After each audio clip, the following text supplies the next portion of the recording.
Hello and welcome to Pest Perspectives episode 51. Crazy to believe that I'm at episode 51. Started last January. But now today we have on the Bedbug Queen from Bedbug Queen Limited. So there'll be lots of bedbug chatter on all things bedbugs, as it's an area she specialises in as a company. So how are you, Sarah? All good. Glad to be here. Thanks for having me on. I'm looking forward to some gritty questions here. I want to get some things cleared up today. Yeah, there's a lot on bedbugs, isn't there? So I was reading even an article recently from it was in BPCA's latest mag. It was Dr. Richard Naylor, who's been on the podcast. Yes. And he was saying I'm going to go down and do one of his courses. Yeah. Very nice. Yeah. Very nice. Welcome, Jason, in chat from Pest Control. Cheers for dropping in. But yeah, I was reading an article. He's a very clever bloke. He is. I'm not going to try and repeat what the article said because I will butcher it. I will. So it's worth a read anyway. It's online as well. You don't have to have the magazine. So how did you get into the wonderful world of pest control? Let's start there first. So it was purely by accident. I lost my job. Well, I didn't lose it, but the job ended. Okay. And I didn't know what I was going to do. Did what any logical person would do, went on holiday. Okay. Yep. And somebody that I knew had mutual connections. I'm looking for a technician. Reckon you've got the right mentality for it. And I thought, bed bugs? What? Yeah, all right, I'll do it. And I genuinely thought it would be like a 6-month filler job till I found a real job. Okay. And I loved it. I hate, I'm a spider-phobic. I absolutely hate them. Cockroaches don't even bring me into the room. I'm not doing it. But for some reason, bed bugs really got me. Yeah. And I loved it. I did it for 6 years. Left that company, thought that was it. Thought I'd leave that behind, go on to something else. Had a job for the last 3 years doing other stuff. But I kept my little bedbug group going. And the one on Facebook, Bedbugs, Facts and Evidence. And over the last year and a half, the stories that are coming in, the same stories. I've been treated. Let's see what you found. You don't have bed bugs. That pees me off beyond belief. Yeah, people that are sold a treatment because you got bites, they must be bed bug bites. They're really hard to find. We'll sell you £1,000 treatment here, you know? I've just got to say shout out. Thanks for popping in. Is it Lewis? Thanks for popping in on Facebook. Is that Louis Salkin? That's it. There we go. Oh, there you go. Honoured. There you go. You're famous. Entomologist of repute. Oh wow. Got some celebrities in the house. Yeah. These horror stories that started coming in. Bad treatment practice, stories of people being treated. They're in the room with the technician while they're spraying. Oh, no. When in England? I swear to you. And just failure after failure. People, it's not that the treatments they're being given are necessarily poor, but the customer's not being informed in a really plain and simple way. So my 3 golden rules. I bang on about them all the time. Yeah. Don't use any over-the-counter sprays or fogger bombs. Yeah. Don't move anything out of infested rooms unless it's thoroughly sealed. And don't abandon infested rooms. Those 3 things alone would make every pest controller's job 10 times easier. If everybody could just follow those 3 things. And it's such a simple... There's such simple things, Just going to say a shout out to my good friend who is also in your bedbug group. But I feel the need to give him a massive shout out to remove a pest. Leo, well done. 51 episodes in, and you finally made it live. Cheers, mate. In the building. Nice. Well, he's a good lad. Nice. Yes. So, yeah. And do you know what? You don't want to pee off a middle-aged menopausal woman. And my rage just grew and grew and grew. And in the end, I just decided, sod it, I'm going to do it myself. And with nothing, from nothing, no business knowledge, literally, I've been a mum, a gran, and I've had a couple of jobs in my life. That's it. And I've thrown myself at it. And we're not quite there yet. We're not quite profitable yet. Yeah. But we're getting there. We're running. We're up and running. We're getting successes. And I just want to get the message out there. If we can get those simple messages out there to people, then it's going to help all of us. Oh, no, I definitely agree, because obviously, and you're not alone there when you say, I don't know anything about business. The vast majority, I'm not saying everyone, but when they start up a pest control business, a lot of people do not really understand the business side of it. They're good at the job, the career, but actual business acumen, etc., it's not a thing that we, even sales, it's not a thing they generally teach you. Unless you work for a big national, that's different. But the business side, you'd never learn. But it's a learning curve for everyone. It is. It's steep. I don't think I've slept through the night since I started it. But it's all right. It's okay. I've learned to farm out what I can't handle. So I have an accountant. I have nothing to do with that side. There you go. Do you know what? We have my carrier bag as well. Yeah. Of receipts, and I'll speak to you in 3 months. Thank you very much. Well, we obviously know what we're doing in that front, but we do have an accountant just to double check everything's fine. But as you know, if you make a mistake, it's not their fault, it's your fault. Of course. As always. Thank you, Andy Proper, for popping in. Appreciate that. I reckon some of your Facebook groups coming into this, I reckon. Well, we smashed. I mean, we did put plenty of promotion out there. You're right. You are. The more people we can get, the better. Oh, yeah, exactly. So, obviously, you started this journey. How did you go about when you were first starting? Like, did you go limited straight away? I did. You did. And mostly because it just seemed to flow nicely with the Bedbug Queen. Oh, Queen Limited. And it just felt nice. And I thought, if I'm going to do it, just do it. Throw everything at it. It will work. I know it will work. The demand is there. Pest controllers are happy to work with me. I'm happy to work with them. Like, the work is there. This will be a success. It's just that beginning part. I mean, I'm not even a year in yet. I think I incorporated in June. So June. Okay. So still very new to it, obviously. Yeah, very new. Very new.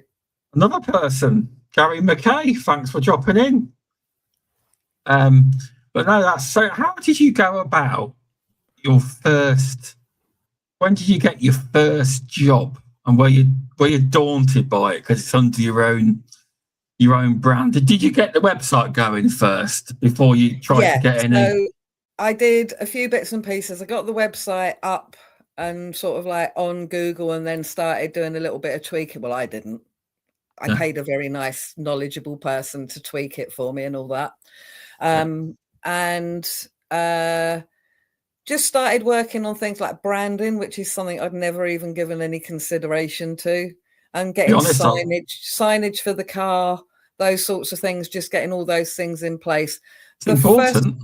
A lot of people don't think about branding properly, and you have, but a lot of people don't think about it properly. So a lot do, but some don't. It's an afterthought. It is.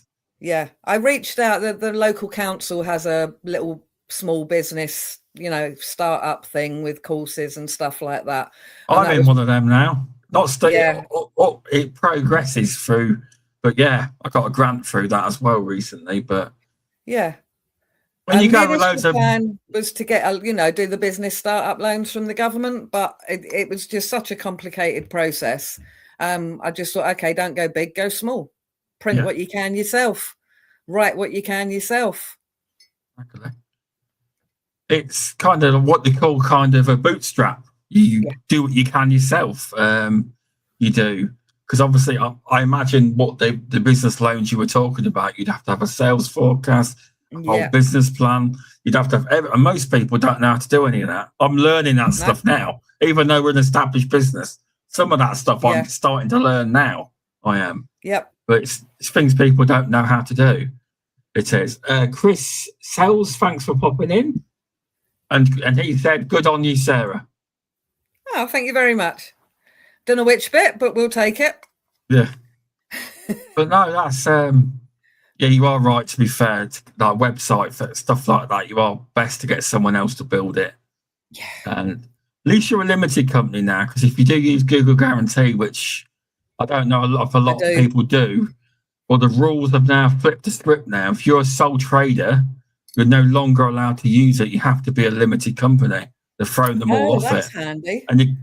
And you can't, but it's not for the sole traders. But I think it's got to do with all this, you must verify your identity with company's house and everything. I think it's got something to do with that. I don't know. Mind you, to do the Google verified, you have to take a video and walk down the street and show them the road sign. And it was insane. Yeah, we never had to do that because we started Google Guarantee when it first started. So they never used to ask you for all that. We were already verified. But yeah, I understand it is a bit of a nightmare setting it up, but it's the cheapest way of getting business because it's not per click, it's per call.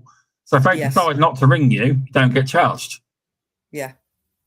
Mind you, I've had some funny calls. At 9 o'clock at night, the phone rang. And this lady said, I wonder if you can help me. I have a bat in my living room.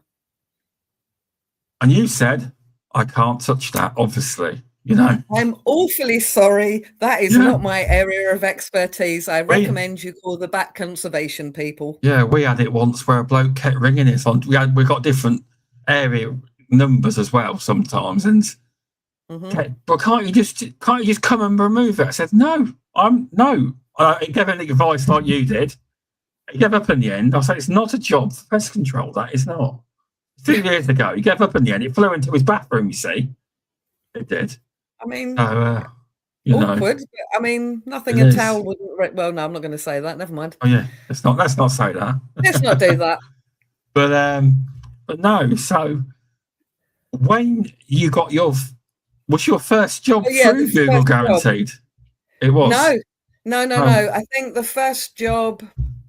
I think that was before I did the Google. So I'd done a couple of inspections just to sort of get my eye in. And they sort of came through local groups, like next door and that kind of thing. And people just posting like, oh, I've got these bites and blah, blah, blah. And does anybody know a good pest control? And I got in quick and just said, I can do an inspection. I'm not selling you a treatment because I'm not set up and running yet.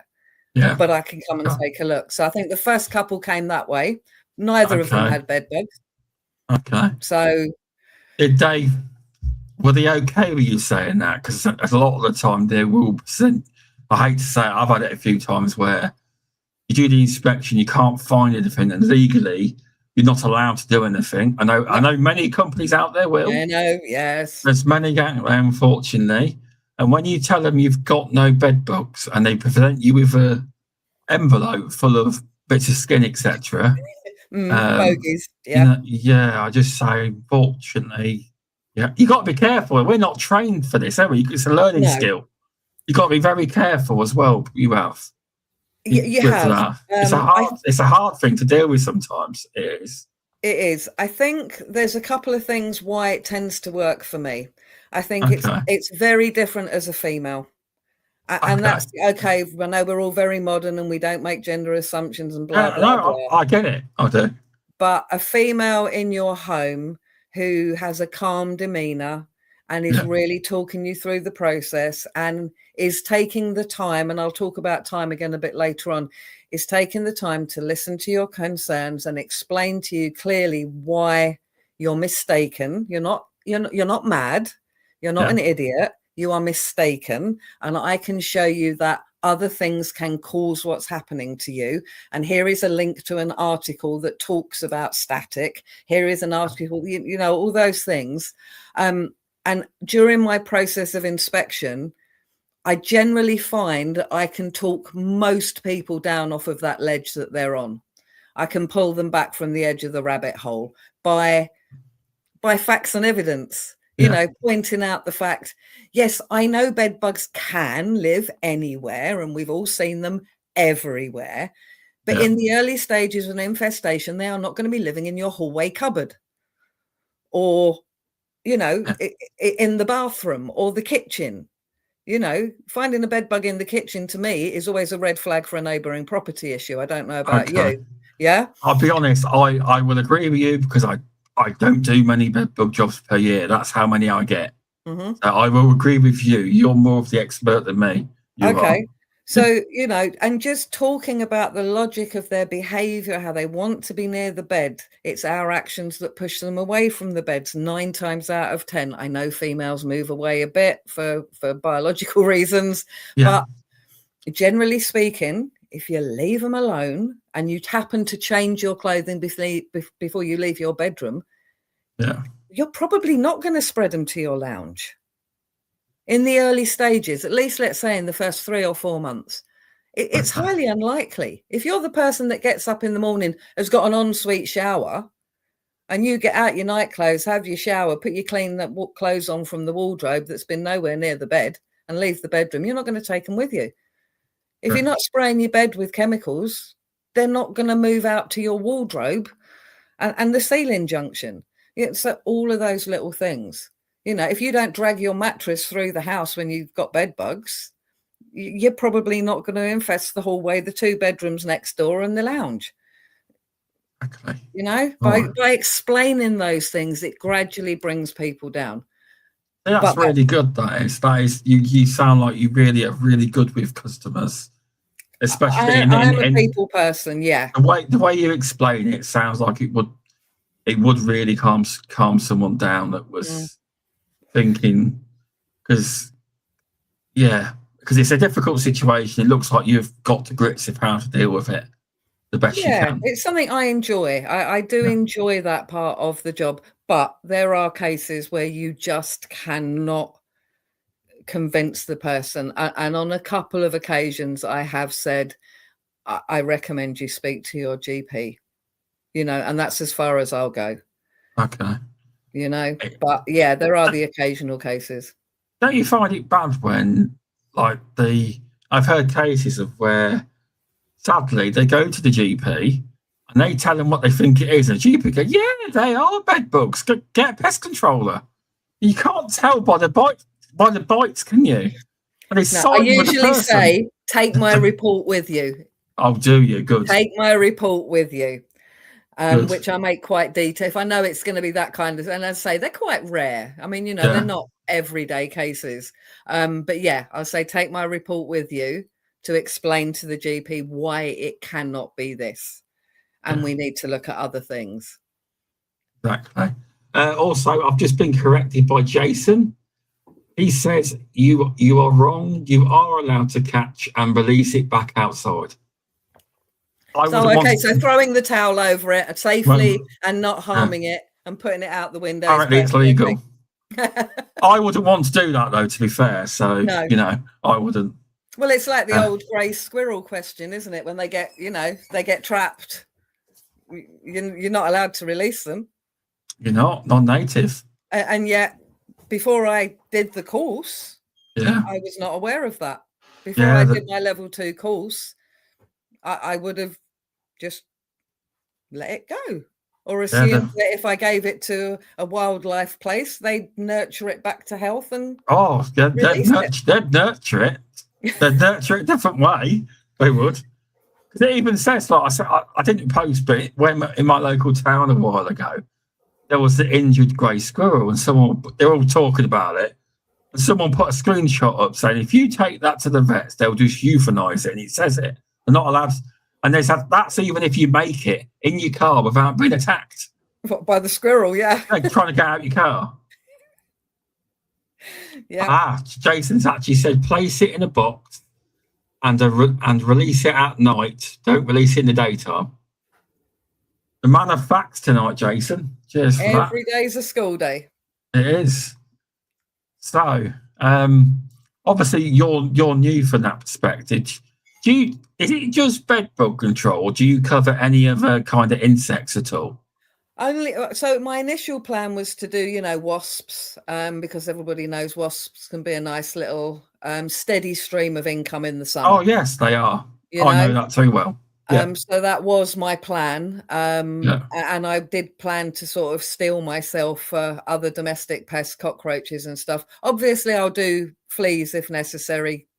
I don't like to treat for carpet beetles, and I'll explain why in a minute. Okay. But then when I thought about it, I thought if I want to do wasps, I really need to go out with someone a few times to actually see how it's done. You can't learn this job on paper. You can't just go and do especially with wasps, and now you've got to be a lot more accurate with the way you do your nests. Yeah. I know all about the chemicals and all that. Yeah. That was a hot topic last summer in the group. It very much was. Yeah. Get up in the end commenting. And then I think a couple of months ago, I just thought, no, do you know what? I'm just gonna stick to the bed bugs. Partly because I think it's better. Okay. For myself, from the business perspective and from a confidence perspective, I think if I'm gonna say I'm specialising in bed bugs, well then I should specialise in bed bugs. And so I've limited my market somewhat.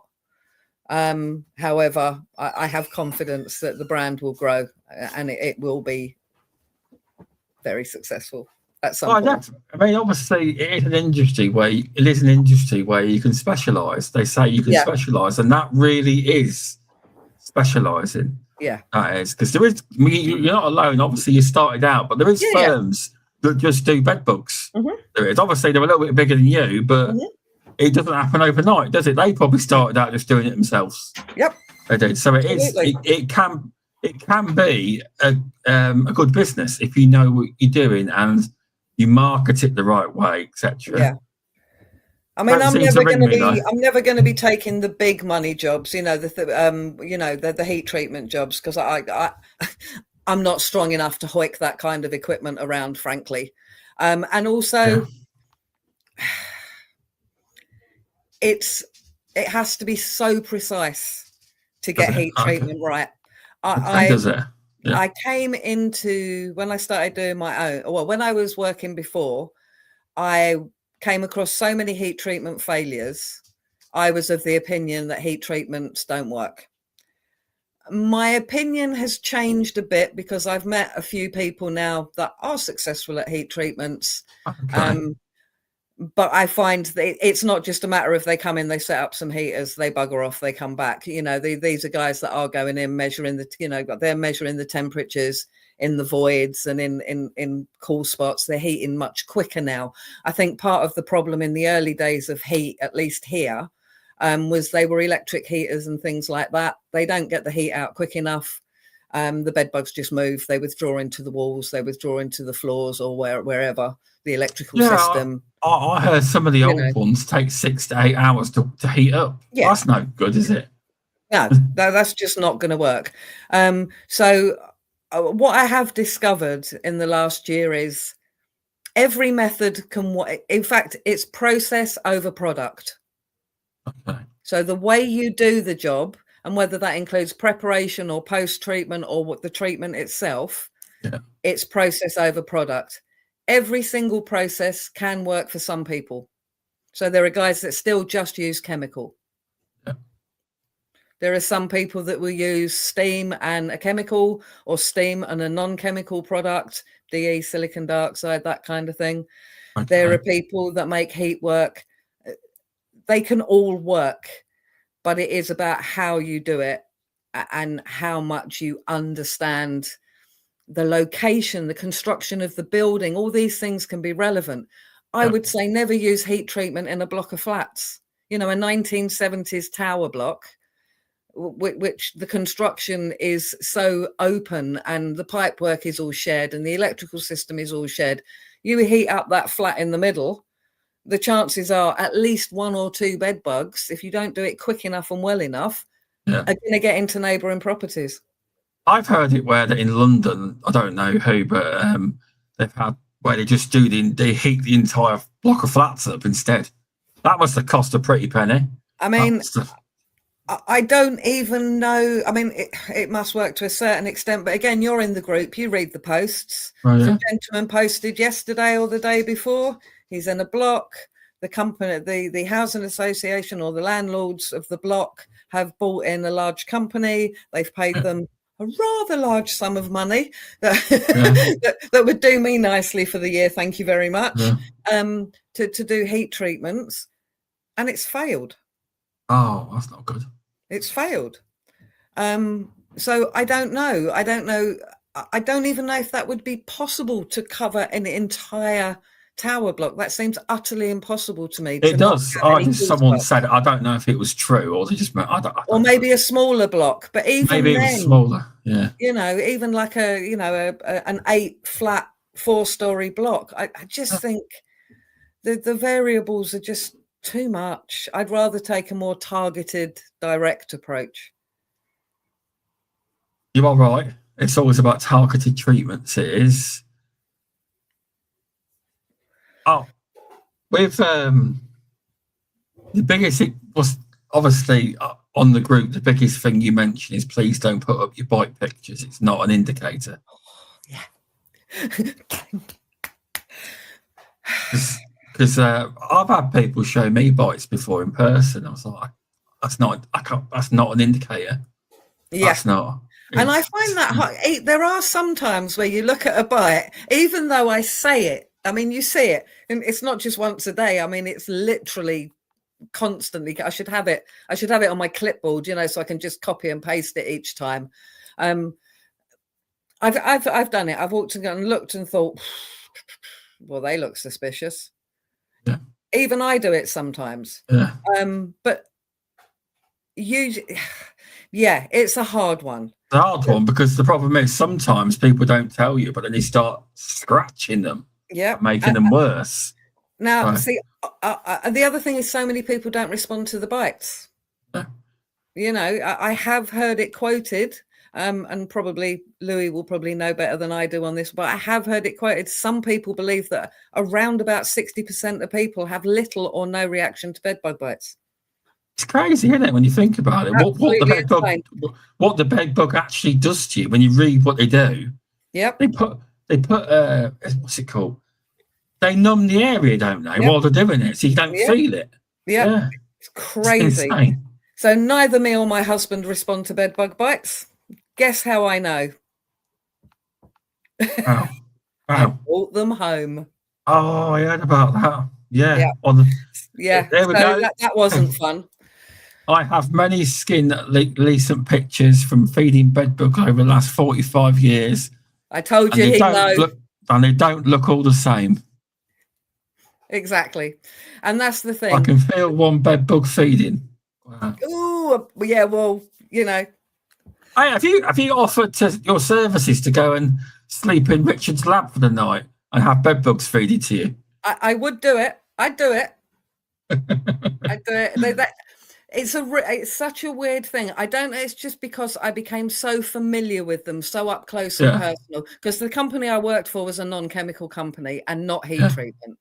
Okay. So we're talking getting up close and personal. You're literally sitting in a divan bed frame. I'm not going to lie to you. Yeah. Okay. Yeah. It's really detailed work. Yeah. And I've had them on me and I've had them on my boat. So they just don't scare me. And I try and get this to my customers. I think of them as no different to my dog or my cat having fleas or getting bitten by mosquitoes on holiday. Because I know I can fix it, they just don't bother me. I can quite happily just pick one up and fine, come on, off you go, in a bag or whatever I'm going to do with it, squish it in a bit of tissue down the loo. They just don't bother me. It's good. You are the bed bug queen, so obviously.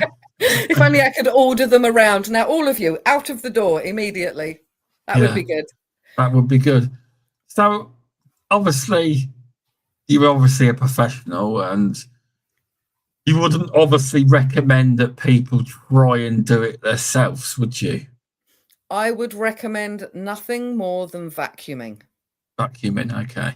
There you go, people. Detailed vacuuming of the bed frame and the surrounding areas can, even if you can't completely resolve it, because sometimes there are really difficult cases. Sometimes, we see a lot of elderly people that have got them, and they're housebound or bedbound, and you have to work with what you've got. You know what I mean? And a bedbound patient cannot be chemically treated. No, you're right. A lot of them, sadly, are in the seats in care homes. Yep, exactly. They can't really... That's another horror story, isn't it? Care homes. Yeah. It is. So I'm very much of the I will, for people that ask specifically about DE or silicon dioxide. So everyone, I might have that conversation. I'll have the conversation. DE is diatomaceous earth, if you didn't know, but just in case anyone that isn't in the industry. Yeah.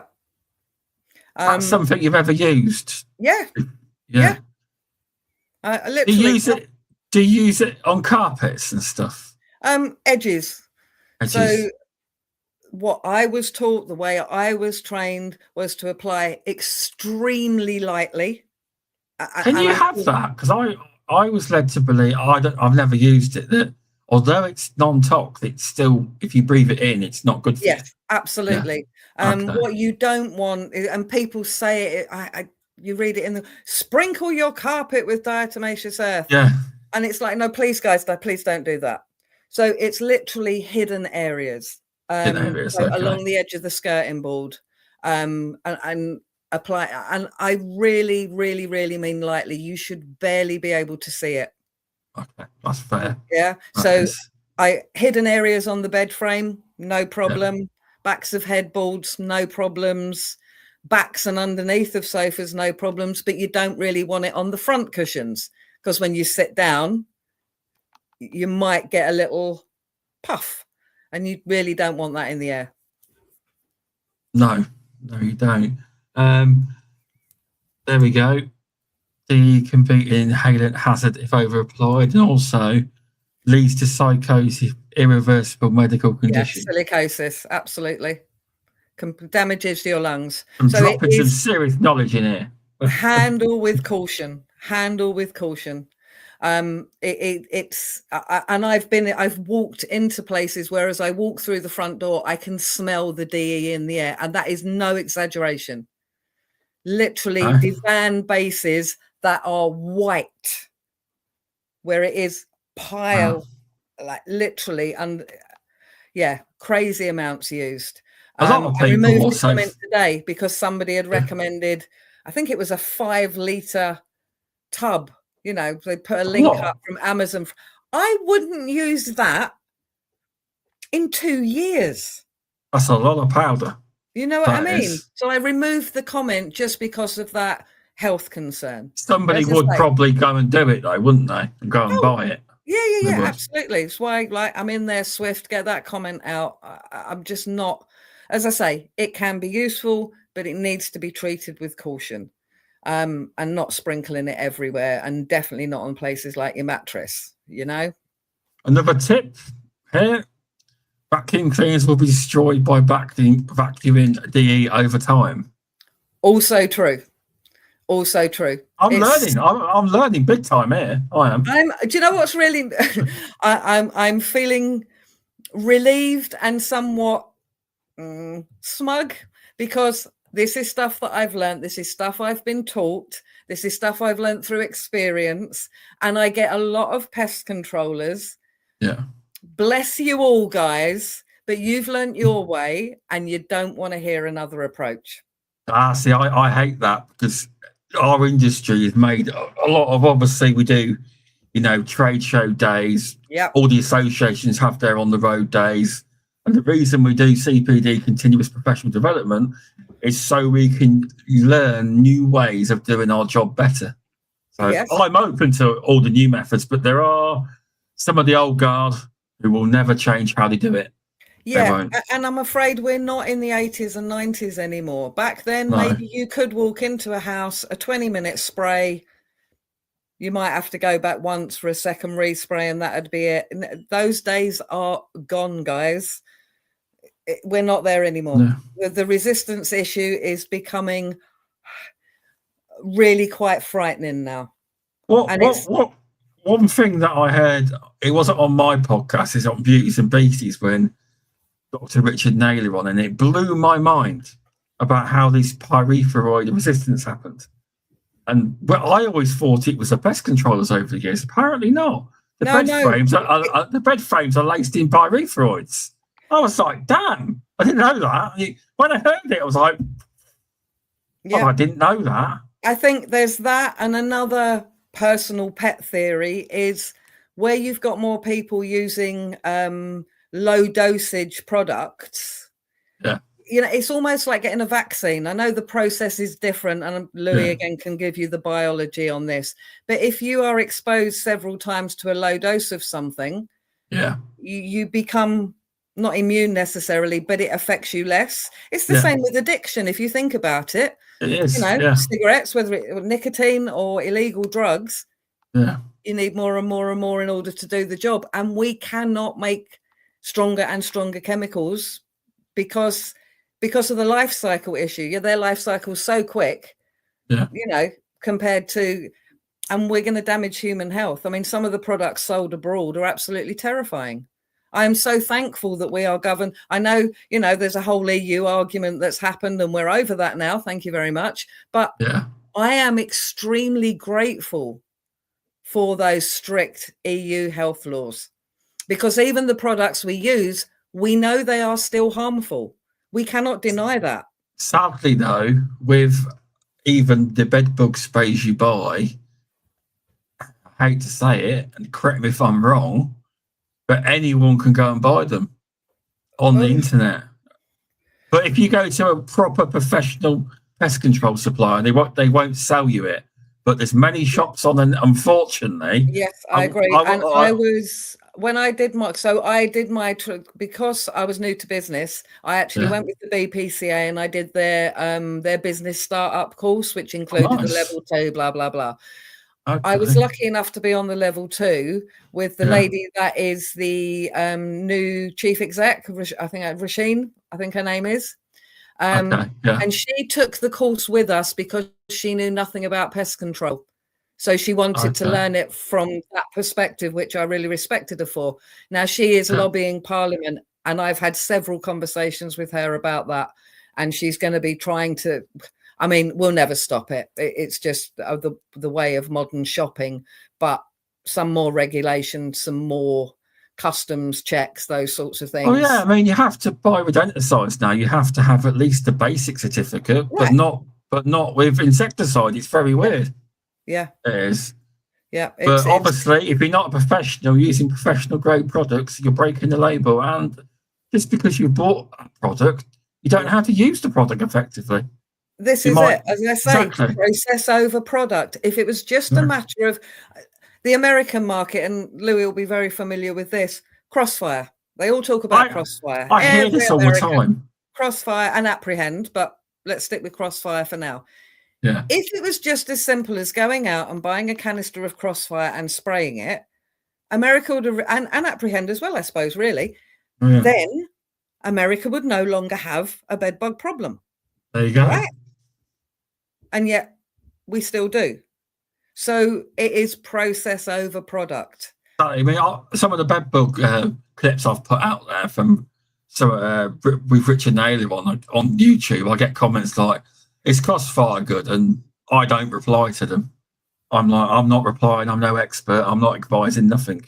I just say it's not a product license for use in the UK. And because I only really comment in my group, which is UK based, it says UK in the title, but you'd never believe it reading some of the posts. That's not licensed for use in the UK. That is my only response on it. It may be a fabulous chemical. It may be really good. if used correctly. But as you say, I mean, if all these products did work, they'd be wiped out in America by now, nearly. Right, because out there you can buy it. You don't need a license of any kind. Unless you're in California, then it's very... Well, okay, but California maybe. California's maybe California's sensible. Yeah, so sadly, we followed California in a lot of things. Yeah. Some of their things are good, some of them ain't, but, you know. Exactly. And this is the thing. I think we all need to accept, I'm not going to comment on rodenticides because that's not my area of expertise, but we're just going to have to accept the fact we are not, while we are looking after human health, we are not going to develop a product that wipes out bed bugs and fleas and head lice and all those other creatures that are becoming immune to the chemicals that we can, and I use this term loosely, safely use. Because we know we have to have health monitoring. Yeah. Because we use these products. If a product's used incorrectly, or on bed linens, for example, which is another horrific story I hear all the time. See, I don't even spray the mattress. See, if people would read the label a lot of the time, you're not allowed to. Right. With some products, you can. You can. Some you can, some you can't. There's one. You got a symmetrical super, but they've also got a spray version for mattresses. Yes. That one is. RTU, yeah. That's it, yeah. But I don't. Even with the ones, and again, it's one of those things, just because you can, think about it. Should you? Do you need to? It's almost a risk assessment. Do you need to spray the mattress? No, you don't. You just don't. No. So I don't spray the mattress. Obviously, you could. Do you use steam? Yes, my favourite piece of equipment. You steam I presume you steam the mattress as well, don't you? I steam look, again, the bottom line is, if they're on your mattress, you can see them. Yeah. They're not invisible. You know, a turn around the seams, a quick look around the buttons. But yeah, I'll run the steamer over the button area, around the seams, those sorts of places. But am I steaming the whole mattress? No. No. They only usually go to one particular area. And Adam Edwards, my mate, thank you.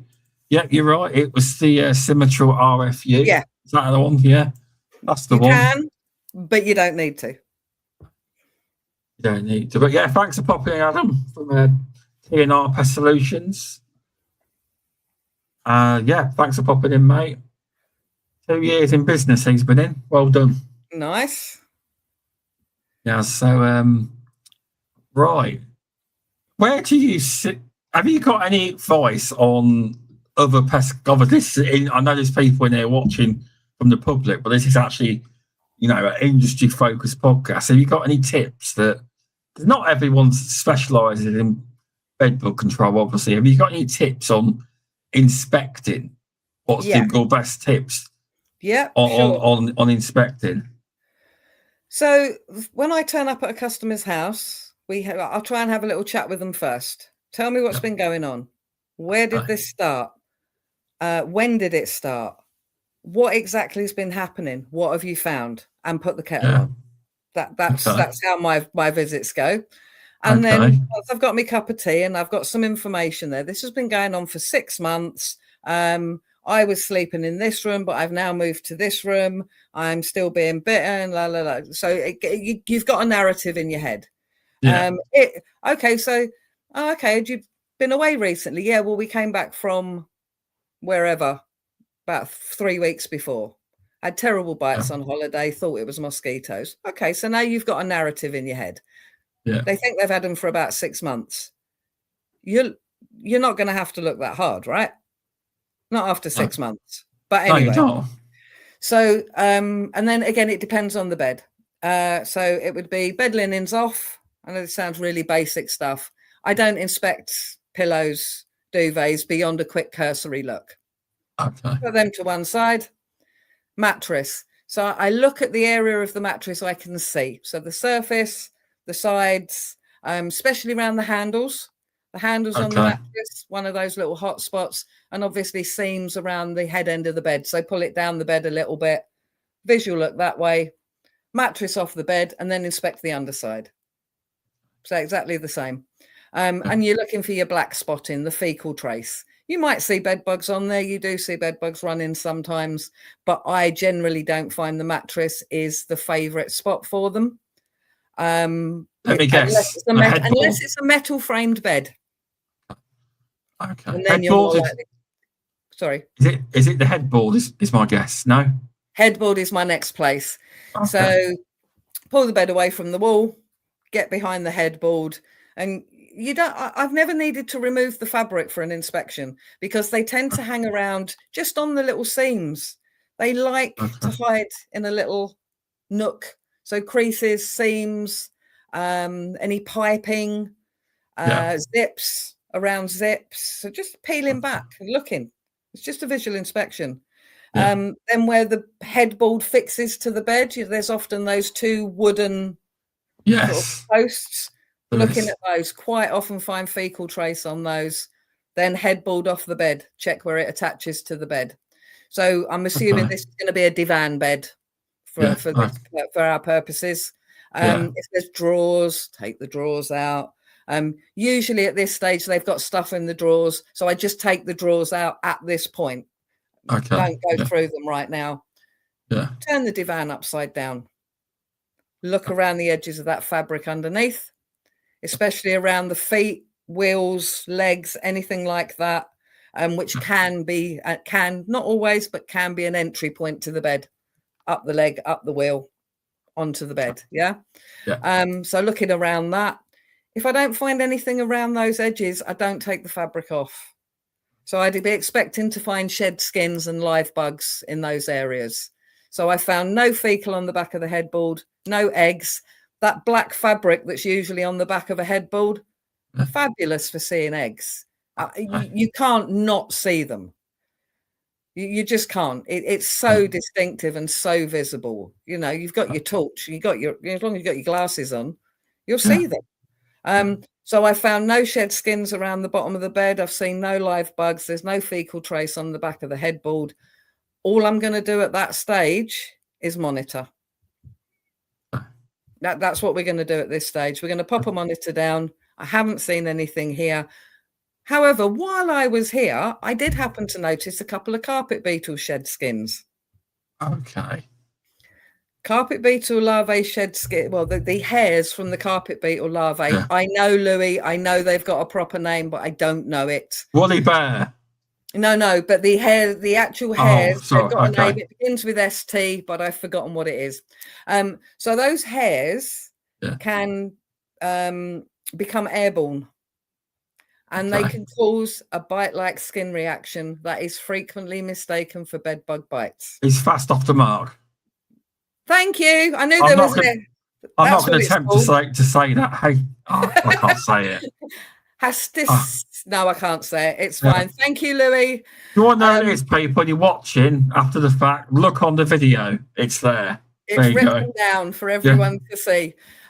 So those hairs they're tiny. They can pierce the skin and they can cause a bite-like skin reaction. 9 times out of 10, those skin reactions, and you'll see in the group, I always say bites, strokes, skin reactions. If it's not bed bugs, it's carpet beetle larvae hairs. It really is. And I did not believe it until I've seen it in countless cases. So it's the next thing I look for. While I'm having a look along that skirting board area, I'm looking for those as well. Or on the bed frame. You'll find them on the bed frame quite a lot. It lines up with what Dr. Richard Naylor said.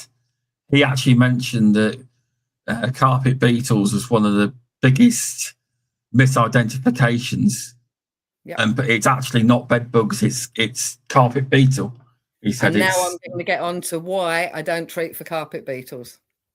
If you're having skin reactions from them. If they're destroying your silk carpet, okay, fair play. We're going to do something about that. But if the reason you want the carpet beetles gone is because of skin reactions, the last thing you want to do is kill more carpet beetle larvae. Because then you've got more deteriorating corpses, more hairs becoming airborne. Oh, I see, okay. And more skin reactions. So I just recommend thorough detailed vacuuming. Yeah. And something to diminish static. This was something else I think I spoke to Richard about and another pest controller. It's the static that causes it to be attracted to us. If it's not caught, because quite often these hairs get caught in waistbands and collars for ladies in bra straps and things like that. The hairs get caught in it, and then they get these persistent lines of bites. Yeah. In these areas. It's in this book, Phantom Biting. They've got this little book called Baratine's Pest Control Technicians, and it's got that about static in offices. Yeah, it's got that in there. I used it actually at a house. I actually said, "Read this. This is what I think you got," and it really, turned out, a really simple solution. A little bit of fabric conditioner mixed with some water and lightly sprayed. Yeah, there you go. It's so simple. We don't have to go around killing everything. I'm a little bit of a hippie. Can I tell you one of my funniest stories? Of course you can. Of course you can. I got called to a job in London, and I turned up, and it was in quite a hipster area of East London. Yeah. And there was this lovely young couple in their early 20s in their lovely little apartment, and they had bed bugs, and they'd had them for a fair few months. Yeah. They were both vegans. Okay. Actually, I got offered the worst cup of tea in my life. Would you like a cup of tea? Yes, please. Obviously. Would you like pea milk in that? Yep. I think that's the face I pulled. And I was like, you know what? I think I'll have it black. Thank you. But anyway, so the young lady went to work, and the gentleman was the one at home with, one of these with the top knot and all of that business. Yeah. And he said, will you be able to get rid of them without killing them? Oh. I was like, not really. I'm not the Pied Piper of Hamelin. Bed bug transplantation. Yes. 100 grand I can try. So, yeah, we had to have quite a serious conversation about how I completely understood his ethics, but this was a problem that could only be solved by me terminating their life. Did they go ahead with the job? Did they want you to do it, or They did. I also had a Buddhist who had to leave the house because she couldn't bear to be in the property while I killed innocent creatures. I said, well, I don't have to take the job. Yeah. She said, no, but I want them gone. Oh, right, you just don't want to be in the house. Also, shout outs to Mark Porter. Mark Porter, thanks for popping in. Hi, Mark. He's had some big jobs, he has. I know. He's just had a lovely holiday as well. South Africa. Which I've been very, very jealous of. But would you want to get in the cage and swim with the sharks? That's what he did. No, I'll sleep in the bedbug-filled room at Richard's house. People are saying anti-static spray, also they're known as cable bugs, they also call it. I think it means from the static. And I think it's the same thing. I think we're talking about the same thing. They're called cable bugs, but it's the hairs from the carpet beetle larvae. Yeah. And I don't think it's just carpet beetle larvae. I think it's any of the domestic sort of larval stages. They have these things that he said that we can't say. Yeah. Now he's broke it down a little bit actually. Hasty Seti. That's Hasty Seti. That sounds good. So it's Hasty Seti. Right. Yeah, so I think that's something people need to consider. And often, sometimes, if you can actually find those, the carpet beetle sheds and actually show people that, again, it goes back to that reassurance. Hang on. Some don't have it. Okay, thank you. Thank but you. Some do. There we go. Yeah, some do. As I said, I keep saying to people, I'm not an entomologist. I'm really not. I just happen to have a passion for bed bugs, and I can recognise most of it. And everything else, I fumble my way through, or I reach out to people that I trust. Like Louis, I often tag him in the group. So something that comes up quite regularly is ladybird abdomens. Okay. Have you come across this? Now, I know Louis is now going to be searching through his gallery of pictures to show us. So quite often you will get, it's the abdomen of an insect. It is brown. It is It's got the lines across it. Again, he'll correct me. You know, the classic bed bug kind of looking thing. Sometimes it looks like there's blood in the abdomen. We had it in the group last week, and believe me, the argument went on and on and on and on. Oh, I missed this post, man. Right. Is it still So there? I saw it. I looked at it. I said straight away, it looks like a ladybird part. It's beetle, looks like a ladybird part. Yeah. It went backwards, forwards, backwards, forwards, backwards and forwards. No, it's a bed bug. Look, you can see it. Get new glasses. It went on and on and on. Anyway, long story short, I was proved right. But anyway, they look very much like it, and it's really worth looking. I will do a post in the group, and I'll post it in the pest controllers group as well. Ladybird, bird beetles. That's it. So it's often the Asian ladybirds in America. It comes up quite a lot. So are you talking about what we call harlequin ladybirds? Yeah. Yes. Right. I've dealt with them before. Yeah. But you can find the abdomens, and believe me, honestly, that's fine. I'll put a post in the group, Louis, later. I've still got the pictures you let me use. So honestly, even myself, and another, I would have said it was a bedbug abdomen until I learned differently. And once you've seen enough, there's something about, I mean, look, geniuses will look and pick out specific things and the antenna's wrong here, or this is wrong. I don't do that. To me, the shape of it looks wrong. It's just slightly too round, and it's almost got like a rim around the edge, is how I describe it. Bat bugs and bird bugs, martin bugs, swallow bugs. Again, these are things that look to the naked eye almost identical to bed bugs. I had a job, and this is something, again, I only learnt from experience. I went to a job, and I don't get many revisits. It's unusual for me to have to go back to a customer 3 times. By the time I'm going back 4 times, something is really wrong here. And this was a detached house, so we can rule out neighbours. The gentleman was being extremely careful. He was following all the instructions. And yet still he's showing me samples. He's still showing me live bugs walking around. What the hell is going on here? Yeah. So I reached out to the manager of the company, said, I can't figure this out. I need you to come down and take a look at this job. And he came down and he looked and he said, you need to get up in the loft. And there had been bats there at some point previously, and they had left. So the bat bugs were coming down. They weren't breeding. And I believe, and I could be wrong, I believe they actually need the correct host's blood to be able to breed normally. I could be wrong on that. So that was just coming to my head. And then there are swallow and martin bugs, which look very similar, but I wouldn't say as much so as the bat bugs. So be 100% certain. If it doesn't look right, if something's not sitting right, then consider those other possibilities.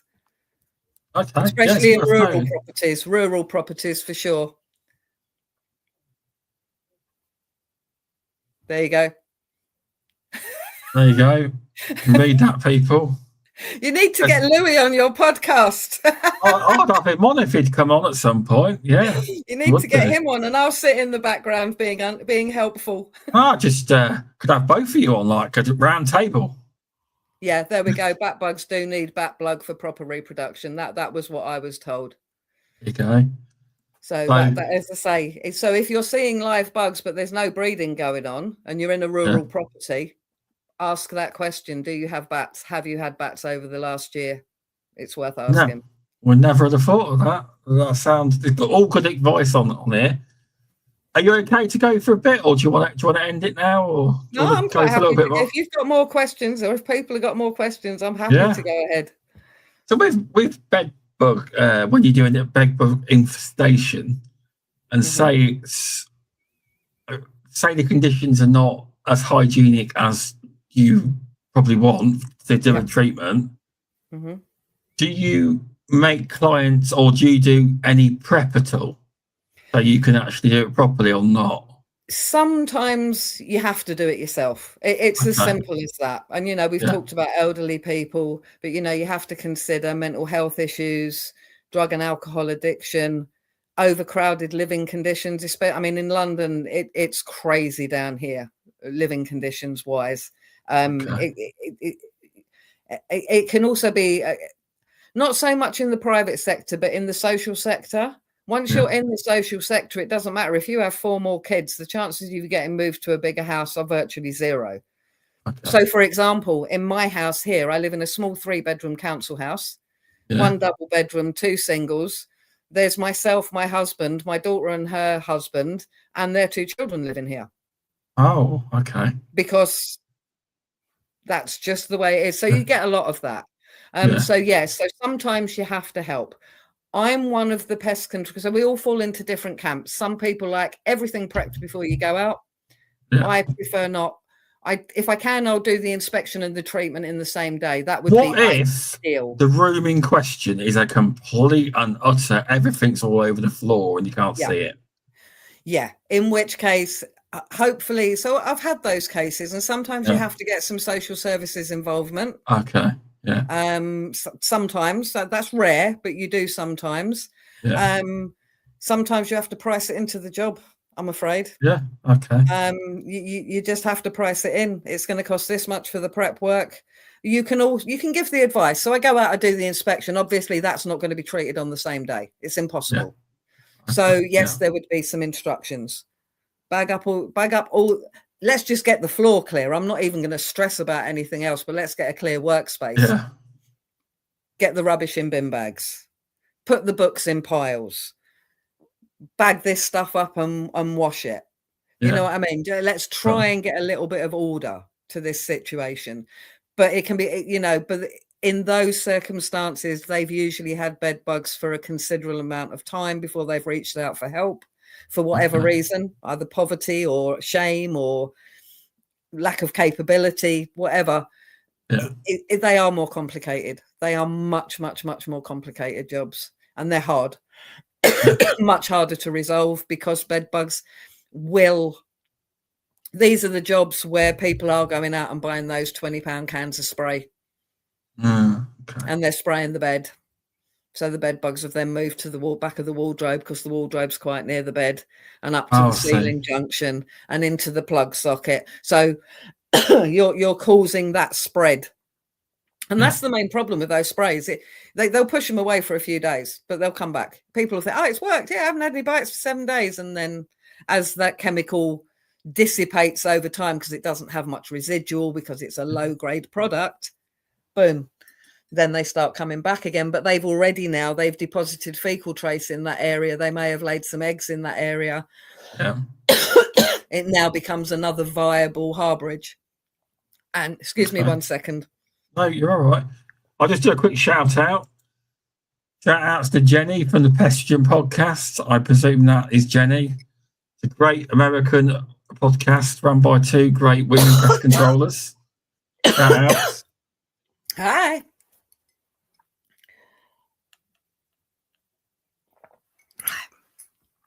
Hopefully that will do the trick.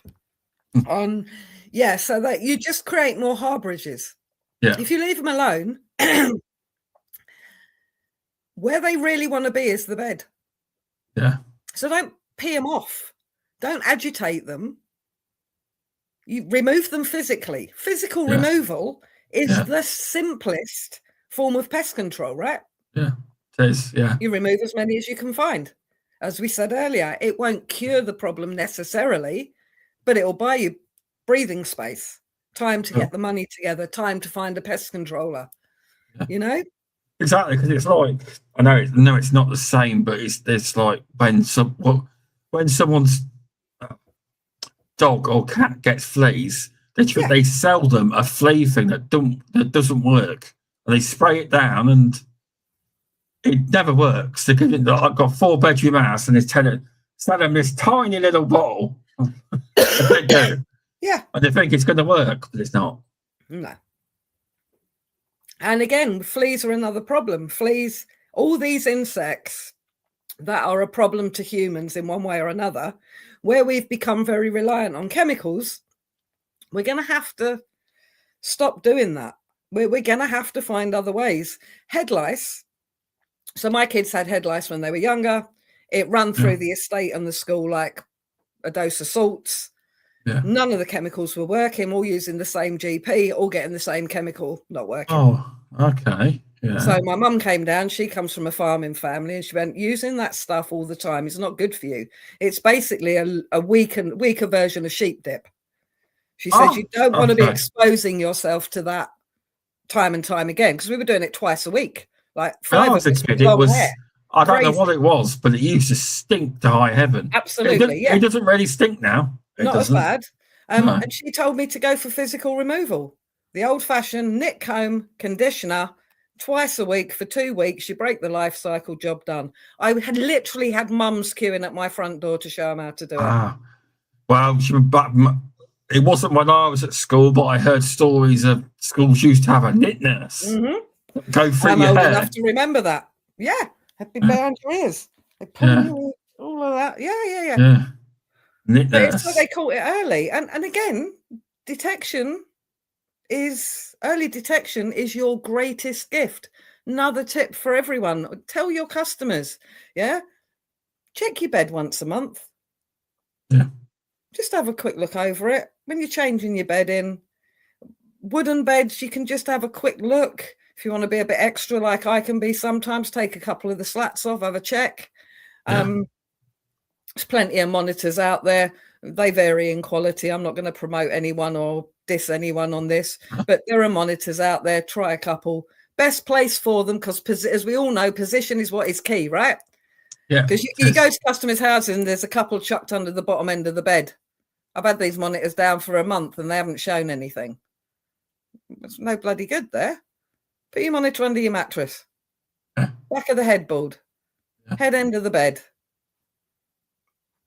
You can have monitors. You don't have to have bed bugs to have monitors on your bed.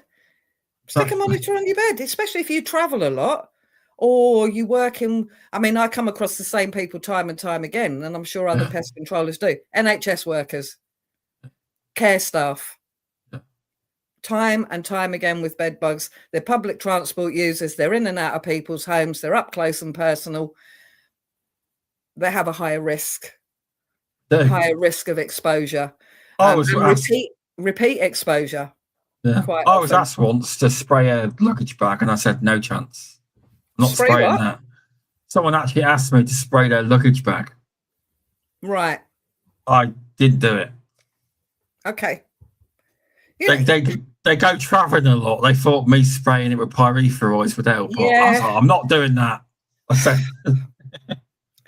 the problem is with bed bugs, everything that is your automatic instinct is the wrong thing to do. Yeah. Everything that is your first thought is wrong. Yeah. And trying to get that out there. Do you know what? I don't care if this business works or not. If I can just get that message out there, the bed bug queen's 3 golden rules. If we can just get that out there, I'll be a happy woman. It's good though, because you've got obviously pest control is pest control, but you've got, although it is business, and that you have got a personal story and mission behind it. You want to help as many people and raise awareness as you can. So it's a bit more deeper and personal, I think, to your business. It's not just a spray and pray and run. No. It's not. Anybody can do that. I've always said it. This job is the easiest way to make money, whether you're scrupulous or unscrupulous. But for unscrupulous people, I could walk in every house I walk into. I could say, well, and I can't find anything, but bed bugs are really hard to find, and you have got bites. I can sort this for you. That will be £1,000, please. They will reach for the credit card every single time. I don't mention names or anything, but I have heard in the past of people taking said money and just spraying water. Yep. But that reinforces the fact they think they've got them. And then they think it hasn't worked because I've still got these bites. It hasn't worked. You need to come back again, or I need to get another pest control company. That's why getting to the root cause is absolutely essential. So, okay, I'm not sure it's carpet beetles. Yeah, I'm not sure. But what harm in there is there in you giving a thorough vacuum in? I'll put some bed bug monitors down. Yeah. You thoroughly vacuum, give it a little spray with the fabric conditioner jobby or some other whatever, anti-static thing exists out there. Yeah. And let's see where we are in 2 weeks' time. That's it. But it won't make me big money. It won't put me at the top of Google, and it won't buy me that huge advertising budget. But hey, I don't care. I can sleep at night. Well, that's you're right, because you are supposed to find dead insect. And that's one thing I know that actually, I remember when I started speaking on American groups, and I said, we actually have to, I'm not saying every pest, because I know a lot of my friends don't treat unless it's an issue, but they were blown that we had to find a problem to spray. I was like, what? I said, we have to find the issue to spray. Brittany isn't like that. That's in chat. She doesn't do that, but there is people that do. I had one in the group last week. I'm having an annual preventative spray. That's what they call it, preventative. Yeah. I know, different world though. I just don't get that. I don't imagine they're in California though. That wouldn't happen. Well, no, probably not California. But yeah, I've never had an occasion. I've had one occasion where I didn't find any evidence, and then they called me back a week later because they were still receiving bites, and then I did find the evidence. I did find they had one bed bug. Okay, that's it. That wasn't that's not enough for you to treat, though, is it? I wasn't, because there was no further evidence. There were no shenanigans. There were no eggs. Yeah. So no, I didn't treat. And speaking of the single bed bug infestations that never happen, in 10 years I've seen 4. So they are pretty damn rare. But it does happen. Every infestation starts with one bed bug. If that person spots the problem early, it will only ever be one bed bug. That's good clear advice. Oh, I had one story from Dr. Richard Naylor. He was on about, how he sells bed bugs. Mm-hmm.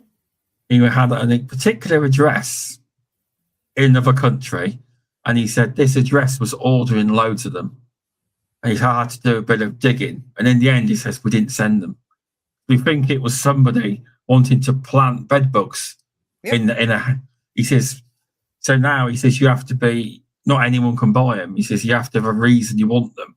Not, you can't buy it. And we didn't send them. He said it might have been a case of to get their own back on somebody. I've seen it used as a threat. Go on Twitter and type bed bugs into the search. And go for and just have a read through the latest story. There's loads. They will use it as a threat. I'll send bed bugs to you through the post. Wow. So I wouldn't be surprised. However, you're gonna, when you open your post, you're gonna see it. They're not invisible. That's another little myth that I'd like to bust. What's that then? Bed bug, you can see them. Yeah. You can see them. All right, okay. A newly hatched first instar. Okay, they're very straw-coloured, very light in colour until they take that first feed. Yeah. But you can still see them. They are not invisible. The eggs are not invisible.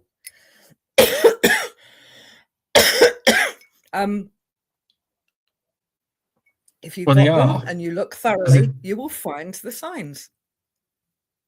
Yeah. I got told once that I was lying and I could see them crawling all over her face, and I was just lying.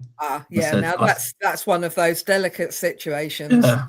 I said, because I had to speak to the daughter because she rang us up calling us charlatans.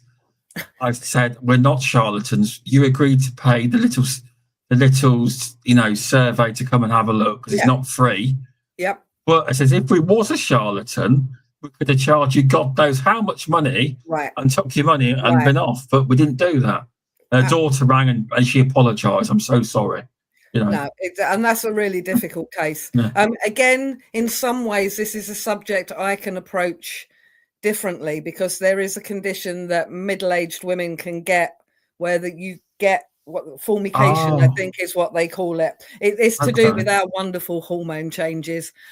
So I can have that slightly different perspective and have that conversation obviously that's not the same as hallucinating bugs walking on the face, but that itching feeling, that crawling skin feeling, that's a conversation I can open up that I suggest possibly you wouldn't be able to.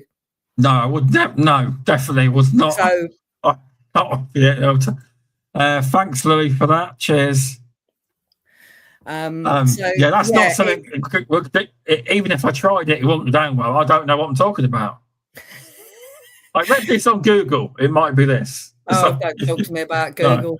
No. Do not Google. Step away from Google. We do not Google anything. Oh yeah, Google will just convince you dying, or they will convince you of everything. Google will. And you hear, but you see it. But the ID app told me it was a bed bug. Yeah, you can talk about that. The ID apps do get a lot wrong. They do. Yep. I mean, they get some right. You usually get wasps correct and honeybees and stuff like that, common things. But anything small and brown is a bed bug. Yes, you're right. Every spider is a brown recluse. Yeah. Like, it just seems to go that way. Fear sells. Now, this is another thing. Fear sells, right? Yeah. It sells better than sex. So how else am I going to sell my products? And I don't mean mine. I mean Google in general. It's a business. Amazon in general, it's all these. Twitter, it's a business. I'll show you something now. I'll show you before the show. But this here, I was told one day that in this 21st century, with all the gadgets and AI we've got, I was showing off my cards on LinkedIn once. Here they are. And they've got the names, etc. on there. And I actually got told, they told me that these are a bit primitive. But at least the pictures are right, aren't they? It's basic. Listen, I'm still writing reports by hand. That's how old-fashioned I am. Well, everyone learns differently, but I think actually seeing pictures, at least it's more accurate than what Google will tell you. See a picture like that where you can see. So I think that was maybe 12, 15 quid a pack. Small beetles are not my thing, but I think that was either a drugstore beetle, cigarette beetle, or biscuit beetle, something in that category. Well done. It was a foreign grain beetle. But you weren't far off because there's tons of beetles that look similar. I'm getting better. I get a bit troubled with my sawtooth grain beetles and some of the merchant grain beetle because to me they look exactly the same. I know they're not, Louis, but it's a beetle. I love you had to clarify that. It's seeing a nice clear picture where you can actually get good definition. And you can see that head shape and the body shape. It makes ID so much. A blurry picture. Is this a bed bug? No, that is officially a blob. Yeah, I've had it before where I had someone sent me a picture and they were convinced they had a hornet's nest. Oh yeah. Well, it was a fly. It's a mimic hornet. It was. And it actually looked like a hornet. Amazing. You can get them. I Googled it and double-checked it. I AI'd it. The AI was actually right. It was. Yeah, well, as long as you double-checked it. AI, I mean, there's no... Listen. I said to her, though, even if you had hornets, they're all over the place. They may not be in your garden. Mm. I won't go out if someone just has a couple on the tree. If you got a... if it's endangering people's lives, sure. even though the public don't realise that hornets are very gentle by nature. They are, unless you really annoy them, then they will go for you. I was stung by one as a child. The most painful thing I've ever. I used to live in Spain as a child, so they were out there, and I got stung. And honestly, the most painful thing I've ever experienced in my life, including childbirth. Wow, that really must be painful. Really, really awful stings. But no, it was a mimic, and you couldn't believe me. I says, well, it's not a hornet like you think it is. Just look yourself if you don't believe me. But exactly, and that's why having that, your little flip book there, and being I've got more than that. I've got more than them. I have, but yeah. Well, I have. I mean, we've all got our books and our bits. Yeah, it's like this little pack. There's 54 different insects on it, and I think it's like. I think with the you get this because it's easy to put in the van, isn't it? Yep. And fall everywhere. I think with the clip, it's £15. I think not bad. It's useful. It's for your domestic pests. The common things. Your pantry pests, your general household pests. It's a useful thing to have. And I've got a couple of the van too. Stay in the van. Yep. As well. And that way you can actually say to the customer, "Look, hang on, give me a minute." Out to the car, show them. Yeah, because we've got at the end of the day, although we are pest controllers, we're not an expert in every single bug factually. There's thousands. No. It's like beetles. There's like subspecies and all sorts. There's like loads of them. Yeah. As I say, I can recognise common things that we find in our homes generally, but anything more exotic, I'll either pop it in. If I'm not sure, I'll tend to pop it in one of the pest groups first before I go to AI, or I'll reach out to more knowledgeable people. But we're not scientists, we're not entomologists. Most of us, we've got field biologists and all that out there. I'm just a girl from a council estate in Essex. You know what I mean? My education was basic. There is nothing wrong with that at all. No, nothing wrong with it, but that's my level. I'm not. I don't remember Latin names, and I remember a couple of the. I was thinking of going for the field biologist course at some point, but I've got to learn all these Latin names. I've got to know them by ID, and that's what will hold me back. I've got to remember them, because I think to learn them, you've got to break them up into little parts so you can say them, and then keep saying them correctly and spelling them correctly. Well, I had to do that with the chemicals for the. I will say with Latin, it's an as it's written language is what I was told. It's so what you see is how you say it, but breaking it down like Louis did earlier will be helpful. But I think learning that stuff is hard. I've got a good friend come in, Andrew Sinevsky, who's. He runs an American podcast, and he's got a pest firm over there, and he's got his own lab to do all sorts on insects. And he says we often use pest pictures to help communicate when we have a language barrier with a tenant. And that can be an issue. Language barriers is something we don't really talk about much, especially. I mean, I live in London. We're very diverse. You know what I mean? We've got every language, every culture. And you see all different kinds of family living arrangements. My biggest nightmare is when there aren't bed frames, when it's just a couple of rolled up mats on the floor. That's a bit of a problem, because if you've got a bed frame, they'll probably mostly be in the bed frame. When you're sleeping on the floor, they're going to be in other areas, so it just complicates things a bit. I don't think some people, I've heard some really quite unpleasant language around certain cultures. And I think where it comes in is, if I came from a country where there were spiders the size of my hand and snakes the size of my leg, I'm not going to be worried about a little bug that's about yay big.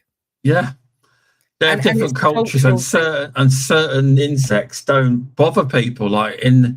It just doesn't bother them generally, because it's. I think we in the West have become very dependent on.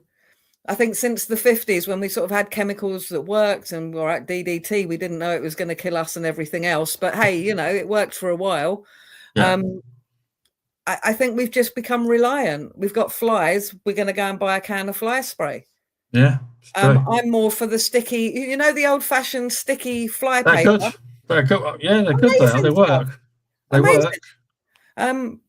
So in my back garden at home, we've got. Well, at the time we had 4 dogs, and they had one area in the garden which was their toilet, so we could keep the garden nice. But in the summer, the urine and everything, even when you're picking the poo up, there was loads of flies in our back room. What I did there is put outside, I used them disgusting bags that stink. They're organic, and they work quite well. Okay. But they do smell to high heaven. Yeah. So you have to let them ferment for a few days, but they do stink. I did was I went to Poundland, other retailers are available. I bought a pack of 5 fly papers, hung them up in the back room, really sorted the issue within a few days. It works. Within a few days. But don't ever, not an issue for you, don't take that wrong. Don't get your hair caught on them. I learned the hard way. I know. They're I really got tons of hair, haven't I? I love not having hair, actually. I embraced it a long time ago. Well, considering you it cost me £100 to get my hair done the other day, yeah, I envy you. Yeah, it's big. Like where I live in like one of the smallest counties in the UK, in Rutland, and in Oakham. And I tell you what, there is more women's hairdressers and men's barbers than there is actual shops. Yeah, that many salons, nail bars. That's it. There's a few of them, beauticians and all that. Yeah, hardly any actual shop in comparison. There's more of them than there is of actual shops. I know what you mean. It is. It seems to be another growth area. Also, we have a lot of not to pick on it, but we have a lot of Turkish barbers. They're very good, though. We have a lot of them. The cash economy. Most, yeah. The cash is king. They do say cash is king. They do. Listen, I'm a big fan of cash. No, not just because of not because of the tax man, but I'm just a big fan of cash. I think you can track your spending easier. If I've got 30 quid in my hand and I'm buying a couple of things, you get in your change and you're seeing that diminish. Whereas if I'm just tap, tap, tap. You can't do it where you spent all your money. Oh no, I've spent it all. Yeah. You don't think, you just hear that or whatever the noise is. But modern technology is wonderful. I was doing an inspection down in Oxfordshire the other day, and the lady was like, "Oh, do I need to go to the cash point and draw money out for you?" I was like, "Do you have a banking app?" Really old, because I still get that. Yeah. Do you need cash? I could go and walk down and get you. So I've got a card machine here. If you want a card machine, or we've all got banking apps now. That's just as easy. The banking apps I find work well. That's a funny little thing. On a side note, there seems to be a lot of work in Oxfordshire at the moment. I've had more calls to Oxfordshire than anywhere else. And I don't know what's going on, but something is going on in that area. Oh, okay. Something will come out, I reckon, at some point in the future. Maybe a big article from you in all the magazines. It'll be you at the front cover. Well, we'll see. Bedbug Queen has sorted it out. The whole of Oxford. Yeah. Well, not until they get rid of their congestion charging scheme. No, that's not fair. I can understand why. Oxford, have they got that in? They've just bought one in. See, I'm very naive, you see. I live in the countryside, and I just know that London's got a congestion charge. I didn't know any other cities had it. Oh, yeah, Birmingham. Wow. I know Birmingham's definitely got one. See how country I am, people. I didn't know that.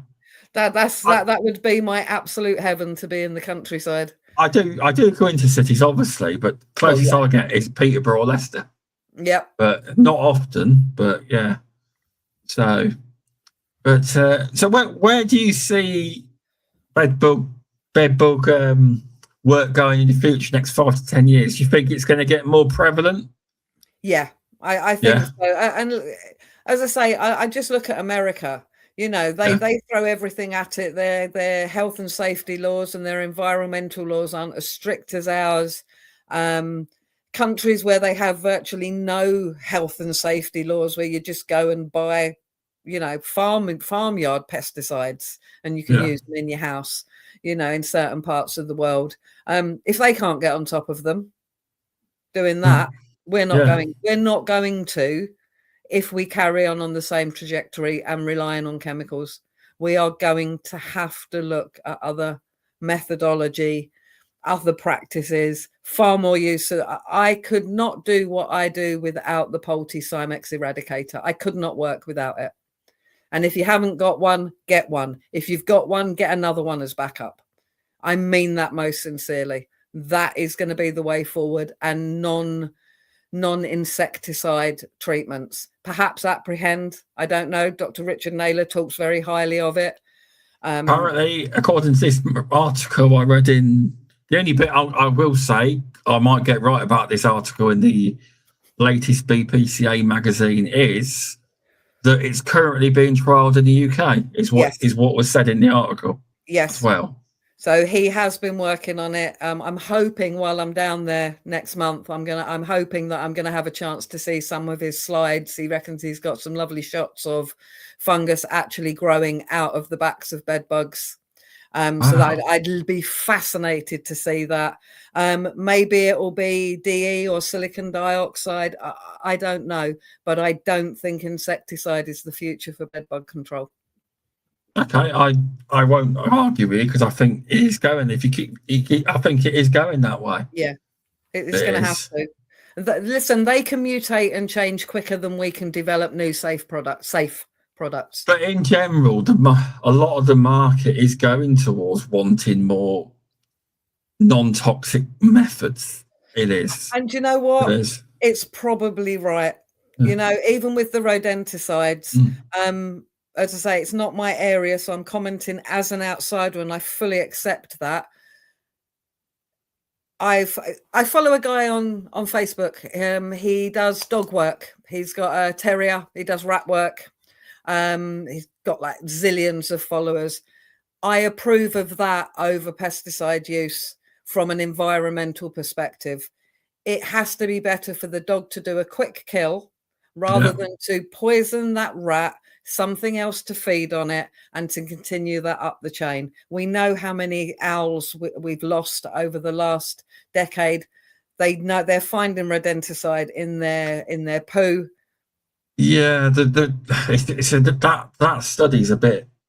It's a bit of a, because they've never actually said it's killed the owls. They've said they've found trace elements. They've never been able to. No, they haven't. I accept that completely. But we all understand the food chain. And we learned that at school. It's the same with garden pests. We use pesticides in the garden. That reduces the amount of insects, which reduces the amount of birds, and so on and so forth. Oh, yeah. I agree with you. People say, there's no insects anymore. No, because you've got 20 cans of whatever chemical in your shed that you're spraying all over your garden. No, you haven't got birds in your garden anymore because you've got no insects.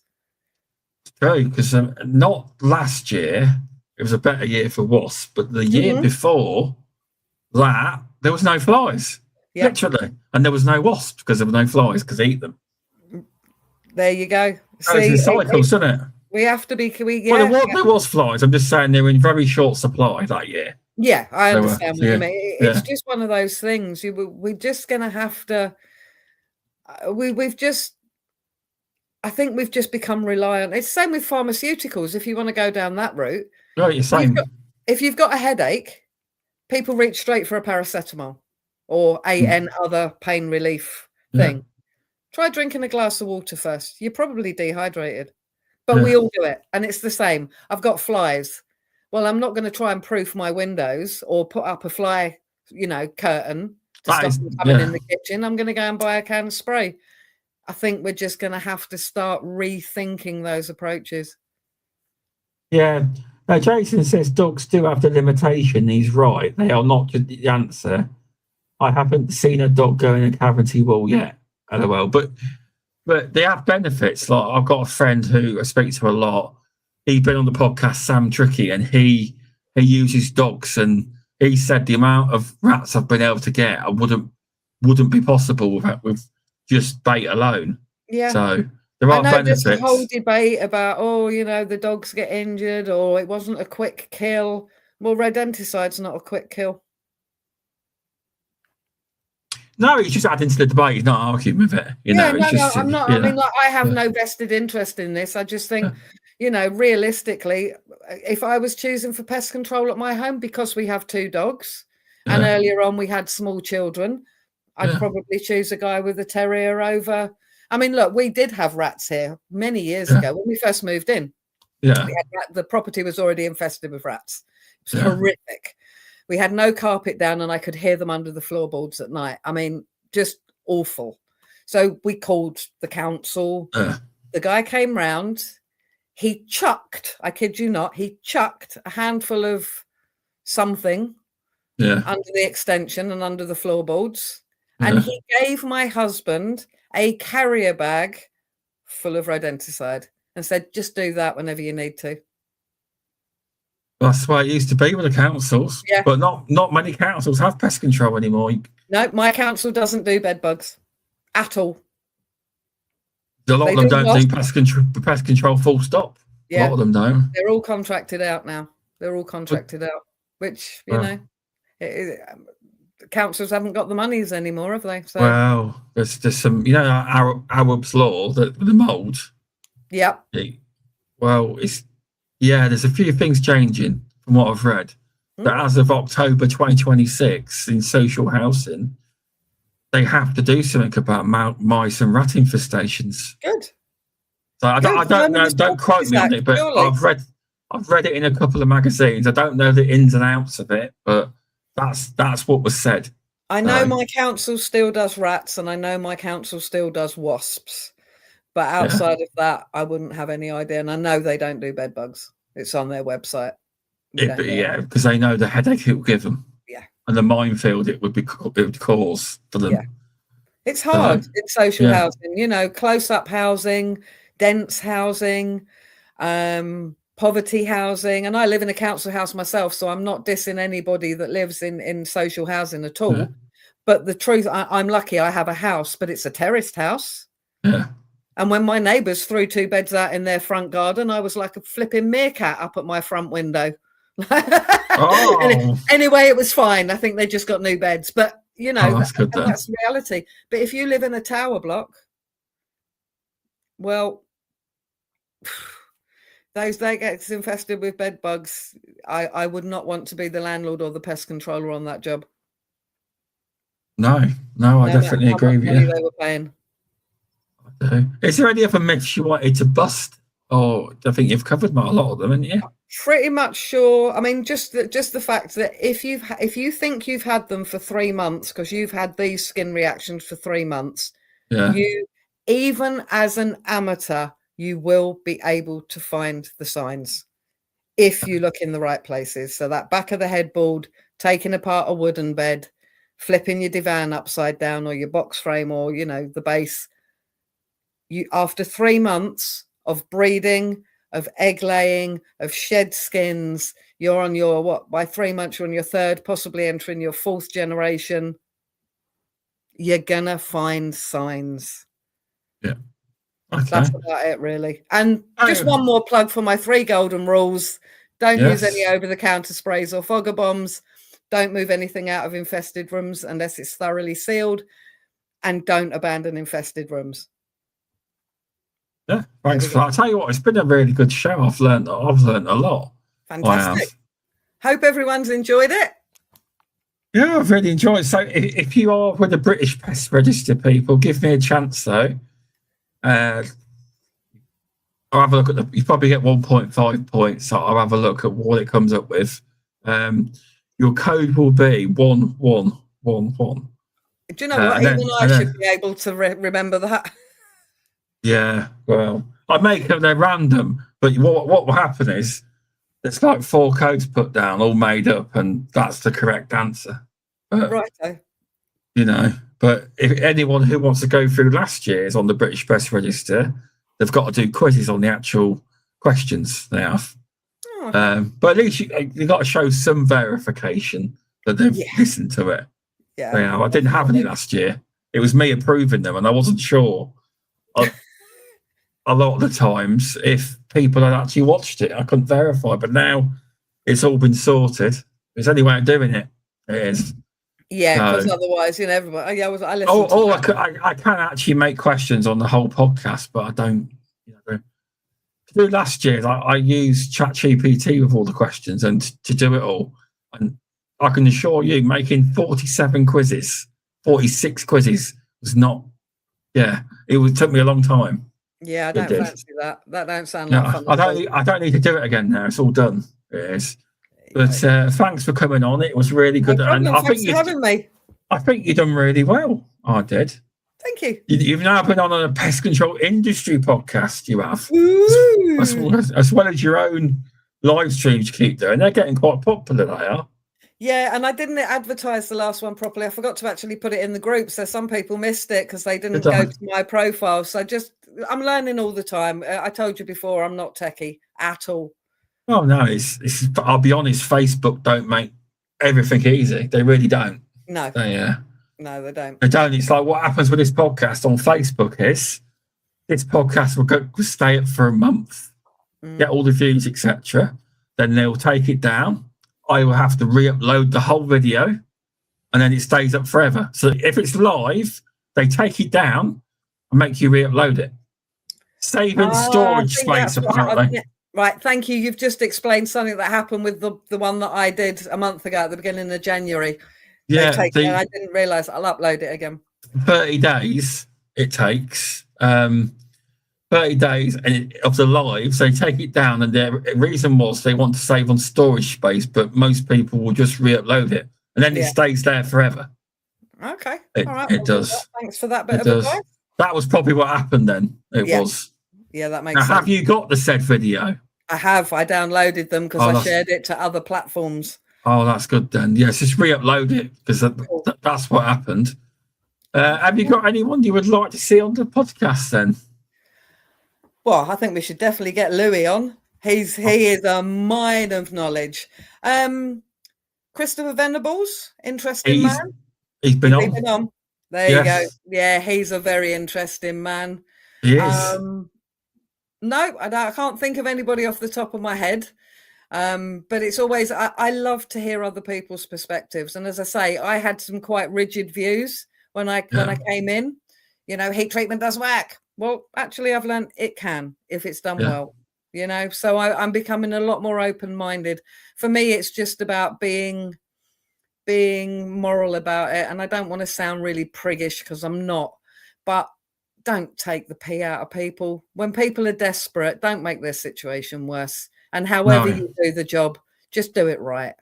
I fully agree with you because there's a lot of people that take advantage of people because not everyone is with a trade body. You'll find a lot of ones that ain't with trade bodies. They're the ones that may take advantage. Yeah. Because with trade bodies, nobody upholding them. They've got no. I mean, we don't fear our governing bodies, but we know that we will be held to account. We will be trade bodies. Yeah. Just make sure you call them trade bodies. They're not governing. I did. I said trade bodies very carefully. Thank you very much. Anyway, I'll be joining you this year anyway. Oh yeah, nice. If you let me.